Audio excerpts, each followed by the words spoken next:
মৰমৰ ছাত্ৰ ছাত্ৰীসকল, আটাই মৰম লভা, আজি মই শংকৰদেৱ শিশু নিকেতনৰ ৪ৰ্থ শ্ৰেণীৰ হিন্দীৰ নতুন পাঠ্যপুথিখনৰ ২ নম্বৰ পাঠটোৰ পিছত যিখিনি চিত্ৰকথা ১ বুলি যিটো অভ্যাস দিয়া আছে তাৰ ওপৰত কিছু আলোচনা কৰিবলৈ লৈছোঁ। আটাই মন দি শুনিবা, কাৰণ তোমালোকৰ বাবে পাঠ্যপুথিখন সম্পূৰ্ণ নতুন।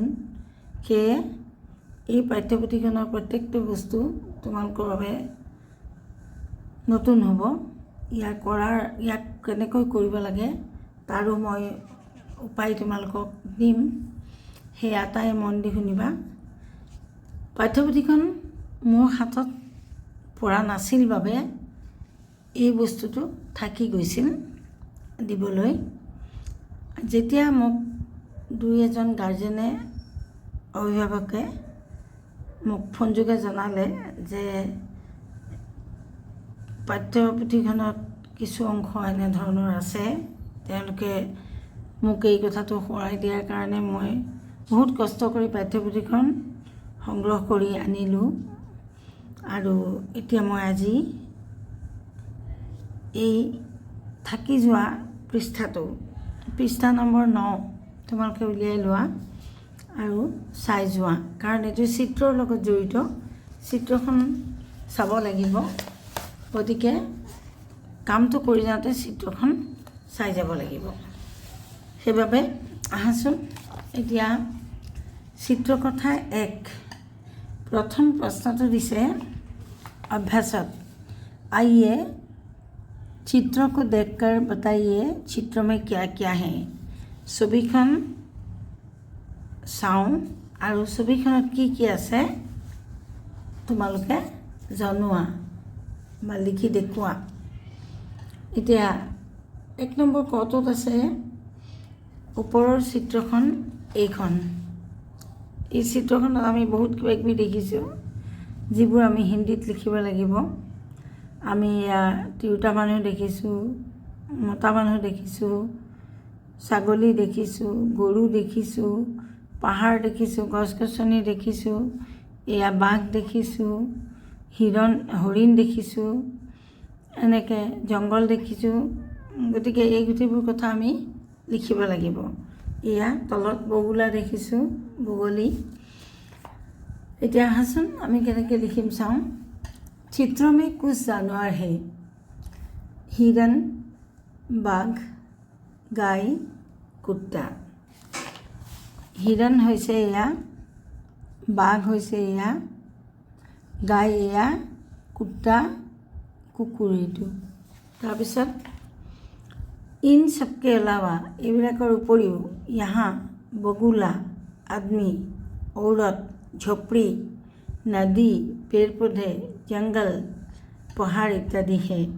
এইবিলাকৰ উপৰিও ছবিখনত আমি কি দেখিছোঁ? বগলী দেখিছোঁ, মানুহ দেখিছোঁ, তিৰোতা মানুহ দেখিছোঁ, সৰু সৰু জুপুৰি ঘৰ দেখিছোঁ, নদী দেখিছোঁ, গছ গছনি দেখিছোঁ, হাবি দেখিছোঁ, পাহাৰ দেখিছোঁ, হয়নে? এনেকৈ বহুত বস্তু আমি এয়া দেখিছোঁ। এয়া পাহাৰ চোৱা দূৰত, এয়া বাকীখিনি দেখিছে। তাৰপিছত খ প্ৰশ্নটো আহিলে, খটোত দিছে हम कुछ ऐसी वस्तुओं के नाम भी जानते हैं जो चित्र में नहीं हैं। ऐसी 10 वस्तुओं के नाम लिखिए।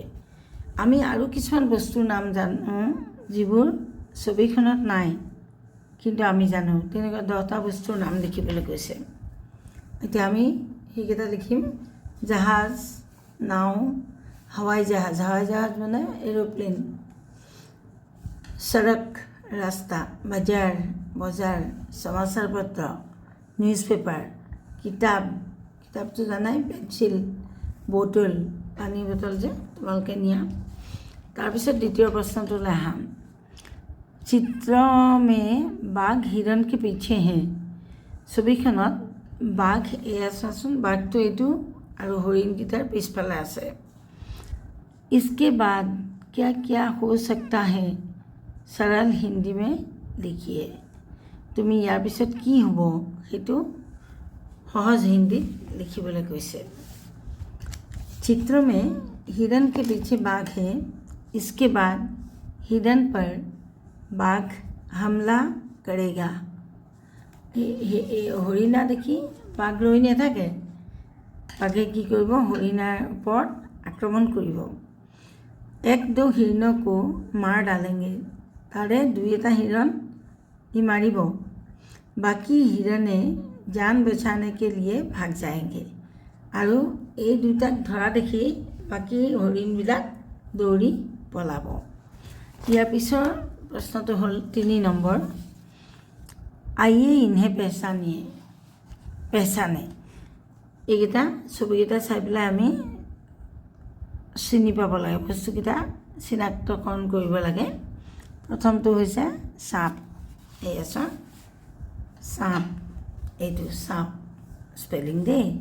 তাৰপিছৰ ছবিটো হৈছে বাঘ, তাৰপিছতো হৈছে জাহাজ, তাৰপিছতো হৈছে কছুৱা। এই আছে বাঘ, জাহাজ, কছুৱা হৈ গ'ল। তাৰপিছত 4 নম্বৰ প্ৰশ্নটো।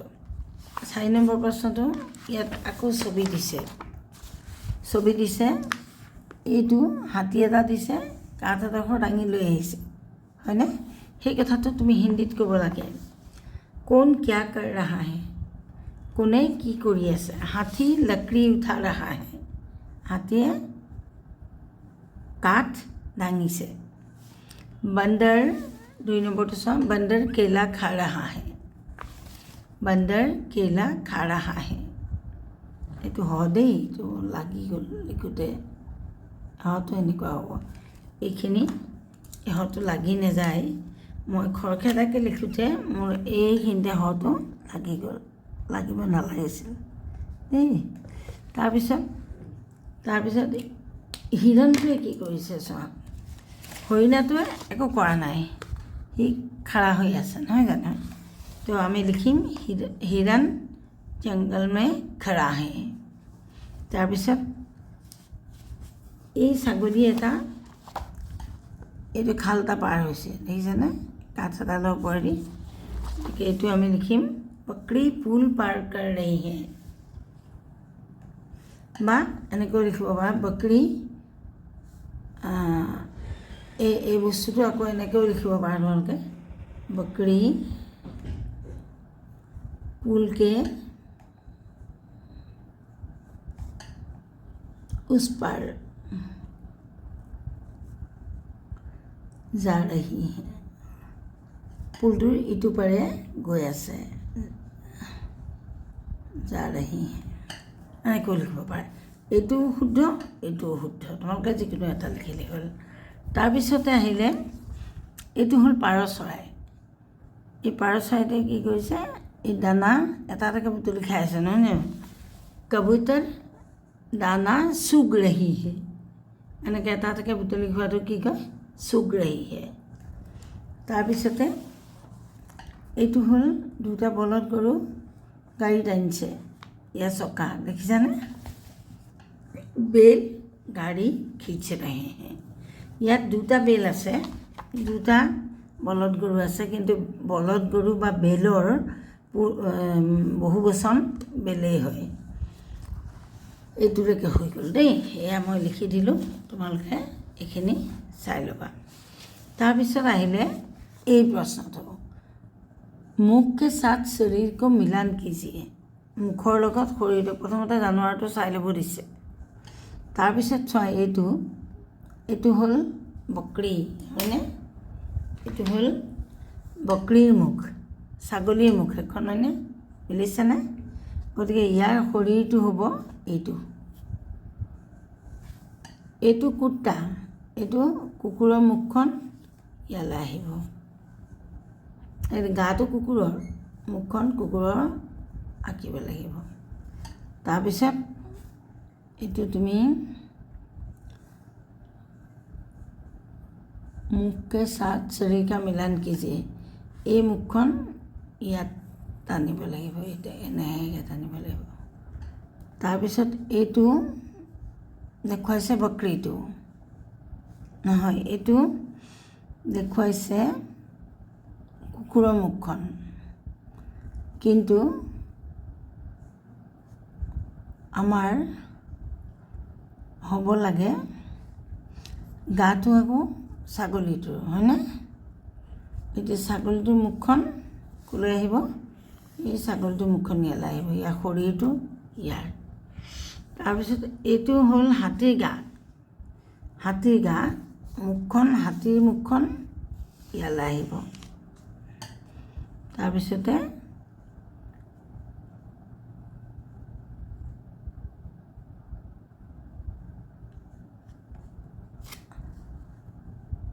হাতীৰ মুখখন, গাটো হাতীৰ, গতিকে হাতীৰ মুখখন ইয়ালৈ আহিব, আৰু ইয়াত এই মুখখন ইয়ালৈ যাব, তাত গৰুৰ মুখখন ইয়ালৈ আহিব। এনেকৈ তোমালোকে আঁকি পেলাই মিলাব লাগিব। কথাখিনি এইখিনিয়ে।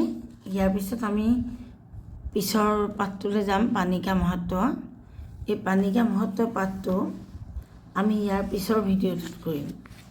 এই পানিকা মহত্বটো কিছু চিত্ৰৰ কথা আছে ইয়াতো, গতিকে এই চিত্ৰৰ কথাখিনিও একেবাৰে পাৰোঁ যদি একেলগতে শেষ কৰি দিম দেই।